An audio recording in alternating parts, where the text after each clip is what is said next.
Ce que je vous commande, c'est de vous aimer les uns les autres. Jean 15, 17. Quoi que ce soit que nous demandions, nous le recevons de lui, parce que nous gardons ses commandements et que nous faisons ce qui lui est agréable. 1 Jean 3, 22. La prière de Jésus près de la tombe de Lazare fut une prière significative.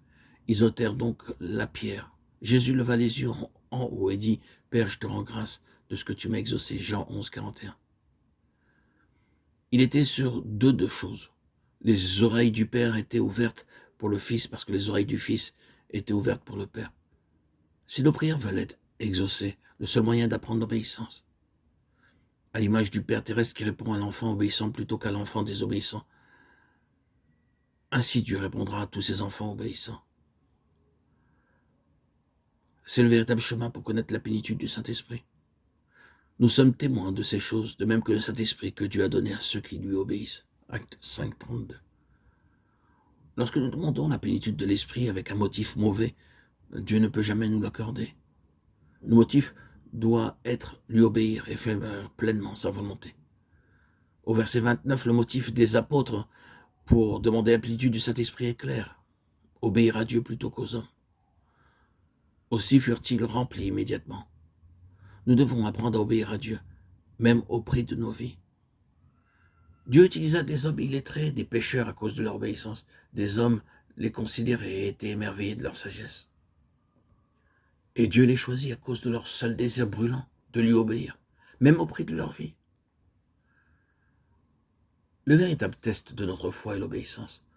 Dans Romains 1,5, nous voyons la finalité du don paulinien d'apôtre, obéissance de la foi, ou obéissance à la foi. Paul commande à l'Église de Rome, déjà largement connue, l'obéissance à la foi chrétienne, au commencement comme à la fin de l'épître. Romains 1,8, 16, 19. Là où il y a une véritable foi, il doit y avoir l'obéissance. La foi sans l'obéissance est en vérité morte, oui. Nous trouvons deux choses dans la parole de Dieu. L'une est la promesse sur la base de laquelle nous nous tenons. L'autre sont les préceptes ou les commandements. Aux commandements de Dieu, nous devons obéir. Le baptême est un commandement auquel nous devons obéir.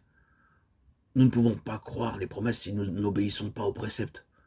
Nous nous accrochons aux promesses et nous basons nos vies sur cela.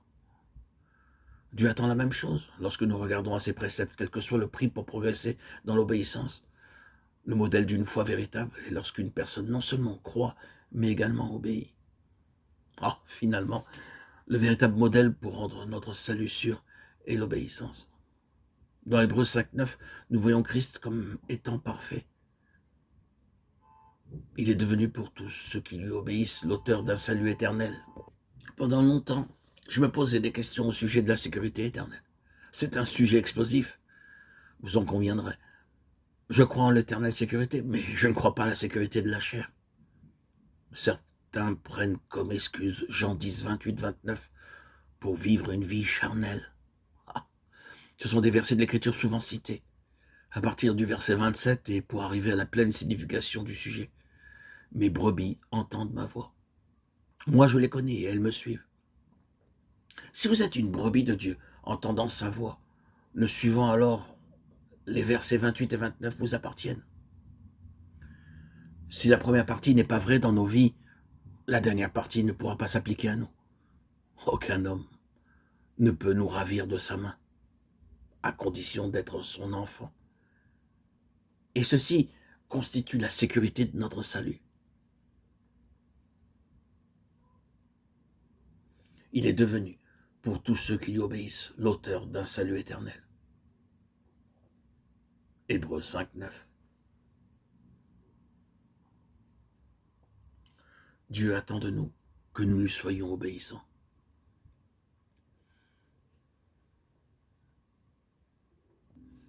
Il attend de nous une totale obéissance, non pas une obéissance partielle.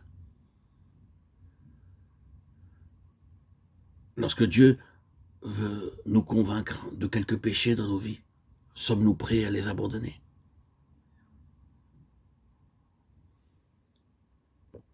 Tous ceux qui sont conduits par l'Esprit de Dieu sont les fils de Dieu. Nous avons à nous examiner nous-mêmes pour voir quelle est la nature de notre obéissance. Sommes-nous des gens qui trembleront à la parole de Dieu? Sommes-nous prêts à obéir dans tous les domaines que le Saint-Esprit nous montre?